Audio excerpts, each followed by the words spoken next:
Good evening and welcome to the ASUS ROG DreamLeague live here from the DreamHack Monster Energy Studios. We have two series of games for you tonight. Let's take a look at which teams will entertain you. Or at least we hope that they will entertain you. The first series is going to be between Empire and a Monkey Freedom Fighters. That will be a two-game series. Afterwards, it will be the clash of the Swedes. Alliance taking on Ninjas in Pajamas. Who will be the better Swedish team? We'll find out tonight. And of course, in the studio with me on the couch, we have a field couch with three lovely people. Andy, Owen, and Shane. Welcome back. Woohoo! Day two. Let's go. Let's go. And we just had a bit of a 1 versus 1. Oh, we did. I tweeted about it. And you also tweeted that you tweet. Owen basically won. No, Andy got disqualified. Yeah, that's right. Did actually. It was Andy versus Owen. Mid. What can you tell us about that 1 versus 1? What was your analysis? Well, basically I was trashing Andy, and we had this rule that you weren't allowed to buy a bottle, and suddenly Andy had a bottle in his inventory, so I think he was just a little bit worried that I was going to beat him on the 1v1 SF. To be fair, all I heard was you can't use runes. That's all I heard. No. I was like the judge. Well, he choose to you were there the whole said time. no You said bottles, no and then bottles. Andy, you said. All right, I'll tell you what. Next time we 1v1, I won't skill raise. I'll tell you on that easy. Is that you're going to take that? Easy. Yeah. I'll take him on tomorrow, or maybe even today. Do you have time to do that, like, after we kick you off the couch, before the game starts? I'm sure we have probably time. do, actually, yeah. We have do. time for 1v1. So. Okay, yeah, maybe. We'll let you know what happens. Yeah, because I'm really curious. If you don't skill raise, it's like, you know. But how are you doing? Are you doing good? Are you doing healthy? Yeah, I feel pretty good today. I mean, I'm a little tired, but I think I did one of those sleep too much. You know? Because I woke up at 7 a.m., right? Like, I get home at, like, 1 o'clock, pretty much.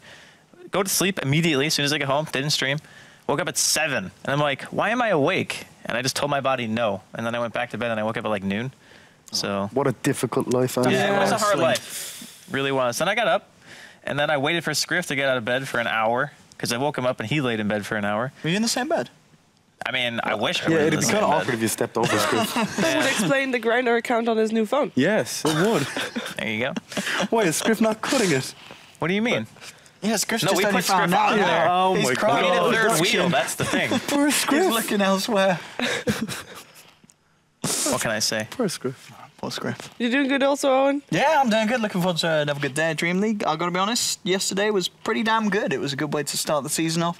I think we had 4 very entertaining games. I don't remember being bored at all. You know, and 6.85 so far, at least on DreamLeague, seems to be very exciting. And we had a lot of variety in the hero picks as well. Is there any ones that you think are going to be like the new picks? Like Doom seems to be pretty powerful. Doom, I think it's going to be. I think we might see a lot more Night Stalker. That seemed to be pretty good yesterday. Anyone else that kind of comes to mind? I think Doom just every Doom. game. What about Slark? Like we saw a little. With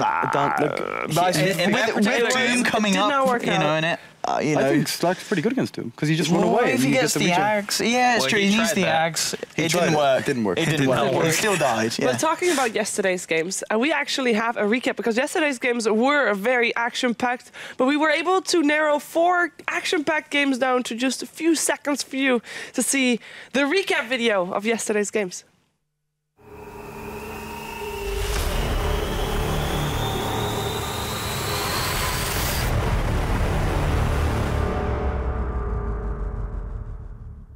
And here we go, they've dropped the trap, going straight in. Doom is going to be put onto Swift Ending here. So they are going to use it on the Wraith King, even though he does have his ult. They have lost LC, and now they'll get the kill. They'll bring Wraith King down once. Laguna bringing Silent Low. Pycat trying to work his way through this Doom, but Doom might actually get away from this. Melt Strike to the face, and now the right click from Yoku in the final void. Now there's the Echo Sand, but it's a little bit too late. EGM will get dropped as well. Now they might be able to bring down the Wraith King for a second time. They're trapped in the trees. He'll go down. It's going to be a team wipe against the side of 4 Clovers. They're stuck inside of the pit right now. Oh, no. Empire, the weave comes out, now Bamba with a 4-man avalanche. Global Silence does come out, they might still be able to turn this one, focusing their attention towards Swift Ending, and that's going to be the Razor down. That's a big kill. Pycat with a Sonic Wave though, bring them below. The punch will finish off Silent here, and now Saxley trying to move in for more Earn, ticking down lower does Bambo moving forward, but the slow's there from the tether. Now Pycat and Bambo need to be careful. Pycat desperately trying to find a kill on CIO, will be able to get it, blinks away from Yoku. Pycat now with a triple kill. they're spotted out. Hansken jumping straight in. They'll find the Doom now with a hook shot. The Warriors straight in the middle of it all. They've trapped Hansken up in the cogs. Now with the first death. Taking down the Night Stalker with a Fiend's Grip onto Limp. They might be able to find a second one onto Nip. No, they do. That's going to be Limp down as well. Can they get this win? It might. No, they can't. The Meteor. Pycast there, but the BKBs are out now with the Echo Slam. Era's getting low. Did manage to get off the Shadow Dance. Will head north, but no. Bambo straight up. Actually blinked in. Blocked the pounce with his body. Get rid of that before they do start to fight. Fish has been thrown out with the Soul Rip. Healing up the Tombstone. EGM getting low. There's just Sonic Wave from Pycat. Orbing forward here. Limp into the center of it all. And now Poison over massive. EGM finally gets to the Echo Slam. Can they kill Limp before he can get out? No. Limp gets the phase shift off. Will have now Era with the cooldown. Four Clovers have got to get themselves out of here if they want to live with the Ancient. How's the Ancient doing in terms of health? It can't be good because the creeps are heading away. Carty's going to do it with the creeps. Hansken goes in for the snap. GG, well played, is called by Bambo. Yesterday's games, very, very action-packed. And after yesterday, we can also take a look at the standings. We had 4 games played in total. 3 teams actually played games, and both series ended in a 1-1. 4 Clovers and a Leprechaun got 2 points out of that one and are therefore on top. And they tied with both Ninjas in Pajamas as well as Empire, so they are also on top. And it also gives you a bit of an overview of what other teams we are expecting to see here in League play. Monkey Business, Vega, Monkey Freedom Fighters, which we will see tonight. Alliance we'll also see tonight. And then Virtus Pro, as well as Empire, Nip, and 4 Clovers. Which team are you most happy about seeing tonight, Shane? Monkey Freedom Fighters. Yeah? Because they haven't actually been doing very well lately. And I think they have something to prove. Like, they have to get going. And I think their team individually are very, very talented. But, like, I haven't seen any good play out of them lately. So I want to see them step it up. I kind of agree, but I also feel like Alliance is kind of the same, right? I mean, Alliance are like 50-50 maybe. They're just kind of hot and cold, Alliance. You know, some days they really turn up. Some days they do well, some days they sit in Ancient Golems and lose really badly. Oh, that game. That was a strange one. You got to try close, things. Though, to completing his master plan. That's what Lotus said. Yeah. He's close? He's close, yeah. To his master He said he think he has a better idea of how to make it work. Yeah, he tweeted about that, right? Yeah. Yeah. I'm very excited to see that master plan in action. Who knows? Maybe will be the debut of his master plan actually working this time. It's kind of good that Alliance show their willingness to try kind of interesting things. Though. Well, the thing is, I mean, that team has been struggling to adapt since TI3. Like after that patch, it just really felt like they never really got back on their full form. So. Hopefully, like you said, they can actually make things happen now that S4 is back. I know he's always one who has been okay with experimentation, you know, trying new things and stuff like that. So hopefully they can do well. What are you hoping to see, Owen, in the 2 series today? I'm hoping to see more of the Empire that we saw yesterday. Yeah. Of course, when they went up against 4 Clovers, they were looking pretty hot, and in pretty much both of the games. I think it was the first game they kind of stomped it with the when they had the Night Stalker.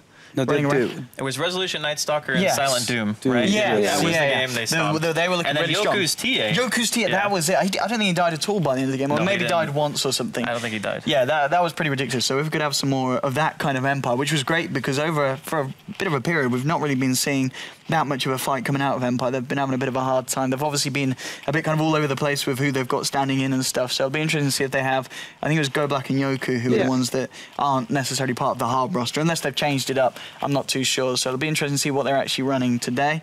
And then, of course, obviously NIP Alliance game's going to be good fun. The whole Swede versus Swede action that we've seen quite a few times recently. More recent than not, though, it seems to be Alliance coming out on top the majority of the time. So it'll be interesting to see if NIP can come back. And I think if NIP can play as well as they did yesterday, obviously managing to take a game off 4 Clovers in quite some fashion. The second game, as we talked about already, was a little bit of a mess where it took them an age to seize the base. They did manage to do it in the end.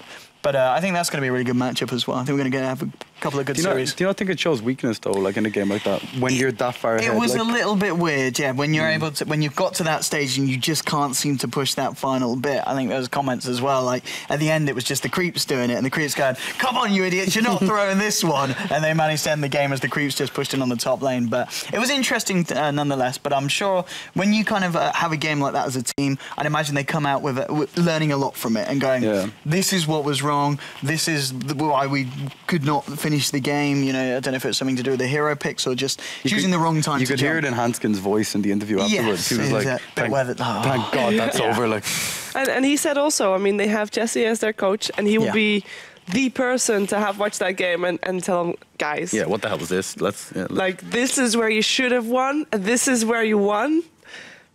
not great. And he could also tell, of course, then what they should be doing better, and hopefully then today they won't make the same mistakes. And don't forget, last Monday it was actually NiP that beat Alliance, which was indeed a bit of a breaking of the trend, because Alliance did beat NiP most of the cases. But who knows? Maybe they found the kryptonite of Alliance, or maybe Alliance is going to be trying out some unusual strategies with unusual heroes. I hope so. Yeah. I mean, well, yesterday we saw a lot of different stuff, you know. None of this kind of 6.84 rubbish that we were used to over the last few months. Where's my Alk mid?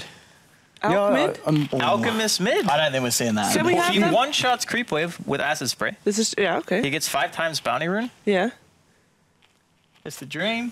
But it's Is still an alchemist, Andy. Is he going to build agonyms for everybody? No. You do what Super used to do. You go treads, you go mech, and then you can buy like any other item you want, really. It doesn't matter. Like, if you want to buy agonyms, fine. If there's somebody on your team, like you have off-lane Night Stalker or something, and you want to get him in agonyms and just go like hyper-aggressive with mech and stuff, you can do that. It's great. But I just think that hero is still underutilized right now. I think he's actually strong enough to mid. And he would be then a better mid than he would be safe lane or even jungle now so, with the acid spray? I think with like push strats as well, if he gets early Guardian Greaves, like he's really, really difficult to kill if he's on low HP with the ulti regen and the Guardian Greaves regen. Yeah, early Guardians can also be very strong. Yeah. I just think that right now, see, the thing is when you put him safe lane, you have a tendency to want to max greed. But when you put him mid, you only get 1 point into greed, and then you max spray and stun, so you actually have some utility. Whereas the safe lane alchemist is usually seen as like a 4th or a 5th pick kind of niche, where you just say, okay, well, they can't punish my safe lane. I'll pick him and then just AFK farm, have like 1,000 GPM, and we'll win. It's very seldom that teams nowadays are going to pick lanes like that, because we saw the comeback of dual off lanes with 6.84, and then onward, it's still kind of been the same, where you have strong enough off lanes to contest even a decent safe lane. So I think mid is where his home is. I wouldn't mind seeing that at least once. Maybe Alliance can try it out. I mean, they seem to be one of the few teams that actually try out new stuff with this patch. So yeah. I love the way you're volunteering them though. It's like you tried this crazy shit yesterday. They can decide for themselves. It's fine. It's fine. But I want to hear from Owen and Andy. We have 2 series today. How do you think they will end? Empire, Monkey Freedom Fighters first. If Empire play as well as they did yesterday, I think it's going to be very hard for Monkey Freedom Fighters to take a game off them, especially if they're playing with Go Black and Yoku again on the side of Empire. I think that could be a clean 2-0 for Empire. And then for the second one, of course, NIP versus Alliance. That's going to be a hard one to call. I'm going to have to sit on the fence for that one and say 1-1 between the two. What do you think, Andy? I will agree with Owen on the first series, Empire 2-0, and I'll say Alliance 2-0 for the second series. Okay. No NiP comeback, no crazy strats from Alliance. Do you expect crazy strats from Alliance in that case? Are they going to get a win with Pocket? Or I mean, there's 1 or 2 different heroes a crazy strat.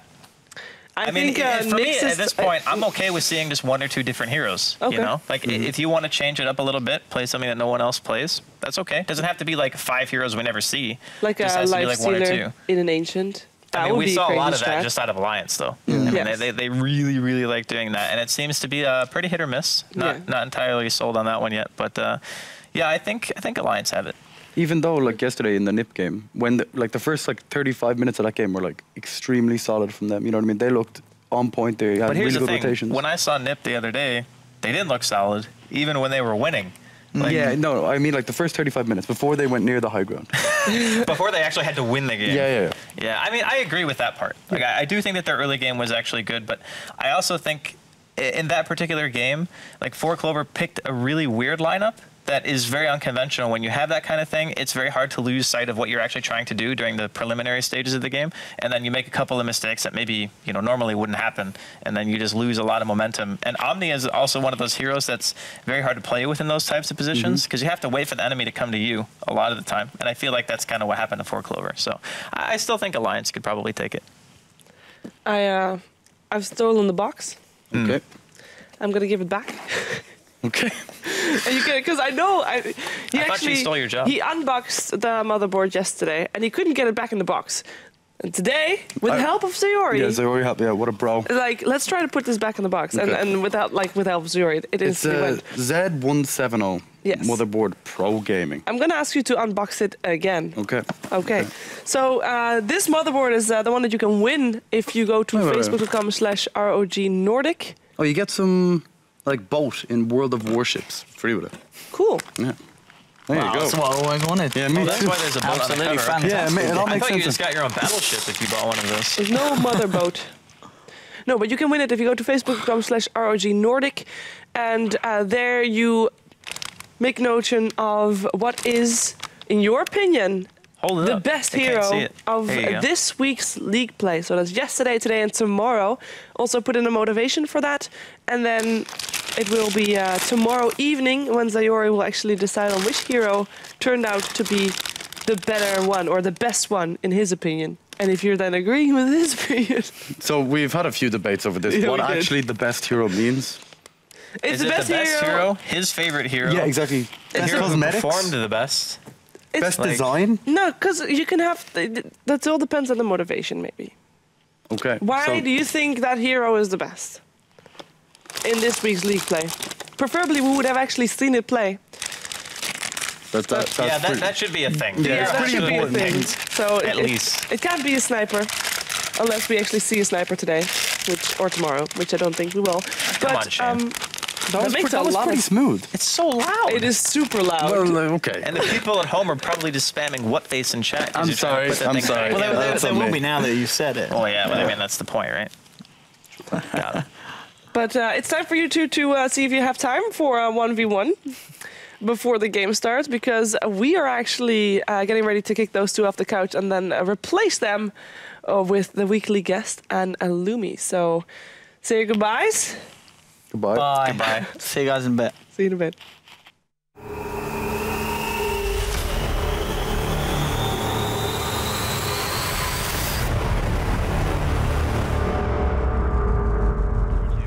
Welcome back to the couch, guys. Lumi, Andrew. Wow. Andre. I've been promoted. Is that your European name? Yeah, that's a good point. Good work. I like that. How are you doing, guys? I'm doing very well. Doing terrible. Why? Why? We woke up, had massive headache, so I went to wake Shane up. I like that. So he also had massive headache. Yeah, I was lying in bed and I was like, oh Jesus, sleep is great. And all of a sudden I hear the doorbell ring and it's like Lumi. I'm like, I didn't even ring the doorbell. It's like 10 o'clock in the morning. Last I asked you when can I come, you're like, oh, whenever. Oh, okay. It was a vague whenever. The worst part is I made salads for lunch or a snack. Yeah, for both of us. You forgot them. He forgot them. I could have told you he would. I would this believe is just you. abusive. You forgot food yesterday too. Yeah, I did, yeah. I made you food and you forgot. Yeah, he made me this like, he actually went to the shop to buy the box to put the food in. That's impressive, actually. Yeah. And then you told Scriff to bring a rice cooker. And he didn't bring it. And he didn't bring it. Yeah, and your exact words is, Lumi is starving, please bring a rice cooker. And they didn't bring it because they thought you were making a racist remark. When it was literally you that typed that, basically. Yeah, which is true. Lumi is starving, and I do need a rice cooker. So please. So things are going very well. The struggle is real, man. My gosh. How was your night's rest? My night's rest was good, though I got lost on the bus today. That was a little bit scary. Yesterday I had my Swedish friend coach me through the buses. It's really difficult when you can't tell the difference between cities and left and right, and it all just looks like left and right's usually the same in every country. Yeah, well, apart from it's still difficult. The sides of the road, it's still different. It's still left and right, but it just confuses in my head. It doesn't work. Well, you know, like you don't know if it's saying you're going towards this direction, or I don't know why I would ever say you're going away from that direction. But it's hard, man. Okay, my first stop, we spent like half an hour going over which bus I'm gonna get on, and I messed it up on the first stop. Have you ever thought it's not the public transport system? It's you. Oh, it's 100% me. We don't use public transport in America unless you live in like San Francisco or Seattle or New York. You're driving, man. I think I've taken one train my entire life in America, so it's a struggle. I'm learning slowly but surely. You're like a little kid, like, I get to go on the bus today. Yeah. Pretty much, yeah. It's kind of exciting. It's like going back to grade school. Yeah. But you got here. I got here. You got here plenty on time as well. Yeah, well, my friend was able to coach me. He gave me very clear directions, bus numbers and times, and I was able to figure it out. I'm growing up, guys. It really feels great. One day, I'll be an adult. So today we have two series. First series is going to be Empire versus Monkey Freedom Fighters. And for that, I would like to hear the preliminary analysis. Are we still calling that? Yes, every time. It says so on the rundown. And there's no bumper. There's no bumper, so go. If there's no bumper, we call it whatever we want. No. Boom. Dude. All right. We're in. What? Wait. Excuse me. She's going to hit you with the label, facts. right? Yeah, Excuse me. It says soon. Host. That's me. Yeah.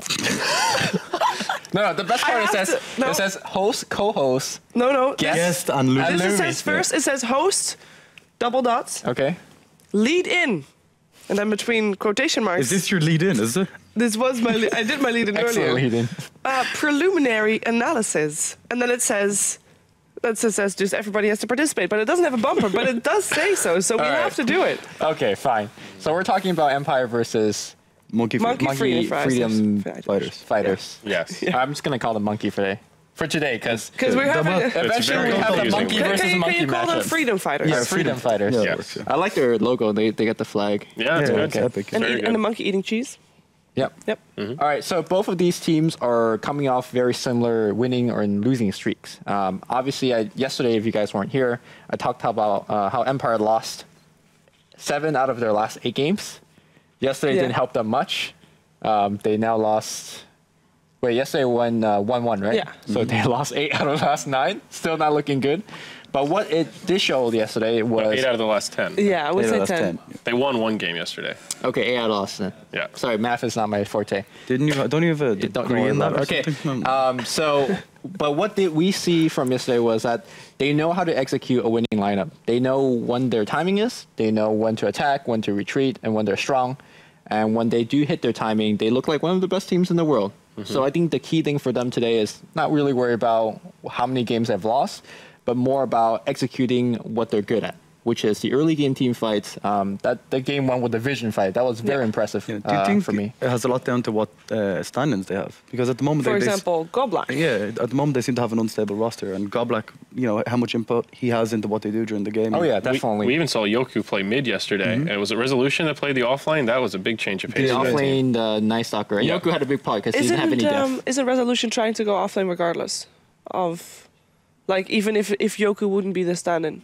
I think Resolution wants to be... I heard something about that on Twitter. Yeah. Okay. Yeah, I saw it in. I actually saw it in one of the comments on the match on Ghost of Gamers, and it's like Resolution tries to be the offlaner right now, and he's still like learning the role a bit more, finding his footing. Perhaps that will have an impact on the results for sure. Yeah, the offlane is actually a very interesting position right now because you make the most plays right after you get your mobility item. For example, Tusk, Earthshaker, we've seen a lot of Bambo, of course, with its tiny, the offlane tiny. Yeah. So yeah, it's a very important role, and I think Resolution definitely could, handle that role well. So let's move over to the Freedom Fighters, which also has an abysmal record. They have 7 losses out of their last 10 games. I like that you're bold about it too. Abysmal. I mean, 3 out of 10 is pretty bad. And I think one of them, one of those wins, one of those 3 wins, actually happened like 4 or 5 games ago, and the ones before that happened that were like the first 2 games or something like that. In 2 of the games they won, they had Kebab as a stand-in as well, and he has a 100% win rate with them. So hopefully they have him in today, and then they're good. Yeah. So who is he standing in for? Do you recall? A Rise, I would think. Oh right, yeah. Yeah. Because they ended the up seat that's replacing been him rotating. for Necroman, who's now a stable, or at least I believe a confirmed player on the roster. Right. Right. So the big difference between Freedom Fighter and Empire is that Empire know what they could do, and they executed very well in that one game yesterday. It seems like Freedom Fighter does not know, at least from my perspective, does not know what they can do or cannot do. They're trying out a lot of different new things. And unlike Alliance, who's trying out something they have done before, it seems like Freedom Fighter is just throwing darts in a dark room. Sometimes you're hitting, sometimes you're not. Even the effing Mad, who is a long-time support player, he support back all the way in Dota 1, now has recently moved over to the carry role, and his friend Sok, who used to play carry for a long time, now moved over to the support role. I don't know if they're trying something out, but I don't know, it's just losing faith in each other, or I don't know. Depending on the stand-in, they switch up different roles, because the stand-in mightn't be able to play the role. Sure, Yeah, but exactly. Or maybe it depends on who's going to be the captain, who's the drafter. Mad usually drafts, but I think recently he has not been. Oh, really? Because I would assume that if he moves to the carry role, he's not going to be the drafter anymore. I would think that Well, you can that still would be draft. wrong. You can still draft. Yeah, I know, but I would consider that to be a reason to switch. Sure. I think the player to look for in today's series for Freedom Fighter is Sing Sing. If you look all the way back to Cloud9 when he played for it, he's generally the rock of the team, right? In that team, Envy sometimes throw, the support sometimes die, like Pilot Die just randomly gank tanks. But Sing Sing's always on the mid lane. He gets his farm. He might not have the most flashiest gameplay, but he's a stable rock. And I think he has the same role for Freedom Fighters. So for me, I need Sing Sing to do very well in the off lane. And as for Empire, it's more of them recognizing what they can do. Yeah, I was at the gaming ground a few weeks ago, and I was on Sing Sing's team, and I didn't expect him to actually take it seriously. But he was like super tryhard. He's a competitor. And he it was actually so amazing playing with him because he'd like make all these calls and just like completely read the enemy team. And the guys we were playing against are pretty good as well. Like it was like Demon and them kind of guys. And it was just like his understanding of the game is phenomenal. Like Sure. So when usually people see a stream and you're like, oh, he's joking around all the time, but he's proper tryhard. Like. Yeah. I think today and moving forward, Freedom Fighter needs to find their stride, like identity. Like, are we a ganking team? Are we going to try to do it all? But they need to find it quick because I don't think they'll make it beyond top 6 if they keep. Do you think it's an advantage for teams right now that have rosters where they can rotate the roles? It seems like that's kind of a trend right now, that a lot of teams are, it may just be because we have a roster lock for the first time, so teams are experimenting and you have to do that more quickly than you did in the past, but is it more of an advantage or disadvantage if you have flexible players that are rotating around and playing different roles? I think it's more, I'm going to call Hanskin, who gave a very similar answer. It's like, it's an advantage and a disadvantage. Like, the obviously advantage is if you have a player that could do a lot of different things, you could surprise opponents. For example, Resolution offlane Night Stalker is like, wow, not something expected. And the disadvantage is sometimes you have to play a hero / a role that you're not as familiar with. Right. Like if you look at Era, he is the premier carry, right? Yeah. Has very high KDA, knows when to join fights, knows when to do this and that. Comparing him to effing Matt, who just recently moved to the carry role, I'm sure he's a great carrier player, but might not have all the... He certainly doesn't have the same experience. Exactly. Just in the game, in the moment. And sure. In the usually when scene. people switch roles as well, it's usually between mid and safe lane, like depending on the heroes. Yes. Like you very, very rarely see... From 1 to 5, it's just exactly, like really hard switch. With the safe lane Let me tell you, every time I play 5 in my rank MMR, and whenever I play 1, we just like automatically lose. Like I know have the same issue. I know the basics, right? Like, oh, I just need a farm, I need a TP fight. I know the items, but it's just a lot of like the small nuances, like, oh, when do I farm where? When do I lead my team to Roche? Just like things like that. Yeah. So. Yeah. It makes a big difference. I was going to ask, yesterday we saw quite a few games that had fairly even laning stage or even in favor of the team that actually ended up losing the game. How important is the laning stage right now? Because yesterday's games, it didn't seem to have that big of an impact in the results, that is. That's pretty accurate, actually. Like even there was one. It almost felt like it had the opposite. Like you lose the laning stage and then you just win the game. So what's up with that? I think it has a lot to do with the heroes they picked. Like Doom, for example, he kind of has this timing where he has Doom up. He just goes like groups up as 5. They go gank. There was like a lot of Earthshaker as well. So like that Blink Dagger timing, for example, like that made a huge impact in nearly every single one of the games. I think it's also the current patches. Which was the patch that added the comeback mechanic? Was it 6.82 or 6.83? 3.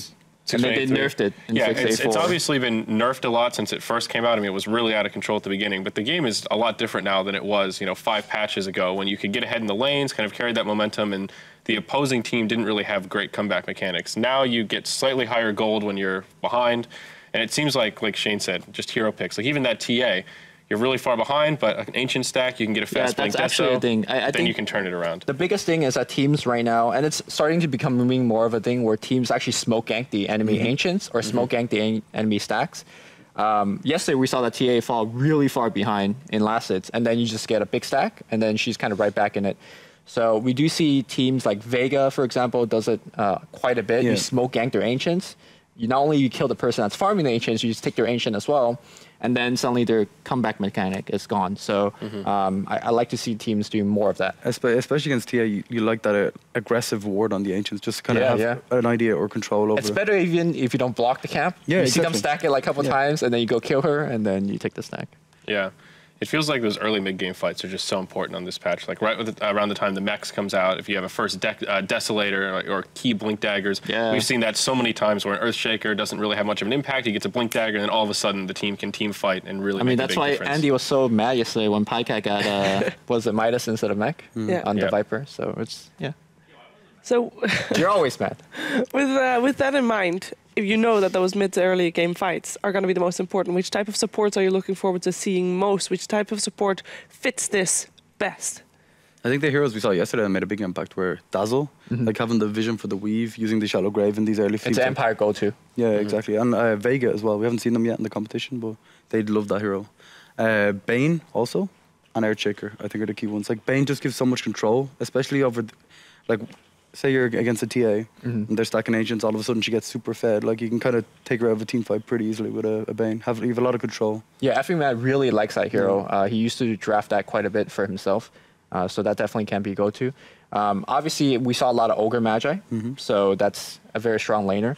I'm surprised we haven't seen a lot of Winter Wyvern. Yeah, what happened? I mean, if you're looking at early game fights, she got Arctic Burn. She could turn the fight around with a great curse. So and she scales so well into the late game. I also think Naga. That's another support that I think is underrated right now. I know Secret has prioritized her quite a bit in the little games we've seen them play, but she's just so versatile, a great early pick. And even as a support, if you get a little bit of farm, she can start to transition into sort of a semi-carry towards the mid to late game. I think she just has the versatility that really makes a good support right now. Plus a disable that goes through BKB, Lumi. Sure. My gosh. Yeah. Actually, she's excellent against BKB from a support standpoint. Yeah. I like to see a little bit of Witch Doctor as well. When there's early game fights, Cass is amazing. The heal is amazing. Death Ward's great. So, yeah. The bongos, man. All those supports that are tempo controllers in this case. For Empire versus Monkey Freedom Fighters, you said look out mostly for Sing Sing. Are we then going to focus mostly on the mid lane? Do you think that would be where the game maybe is going to be decided? No, Sing Sing is off-lane Tusk. Yeah, Tusk he has 100% on the recent patch. Two games? 2 games. If he has a good offlane, does Monkey Freedom Fighters win? Sorry, what? If he has a good offlane, does Monkey Freedom Fighters win? They have a good shot. Then they have a shot. When you're 3 out of 10, then when you're 3 out of 10, and you have 2 wins on the Empire also is not really doing all too well. That's true, but I think Empire looked really solid. I know you haven't asked for my prediction, but my prediction is actually 2-0 Empire. I was gonna actually wait with predictions and let you decide or let you predict after the draft, which by the way has started. That so is we a can sick take a look at that transition as well. Thank you, Shiver. He's very friendly, right? Yeah. It's something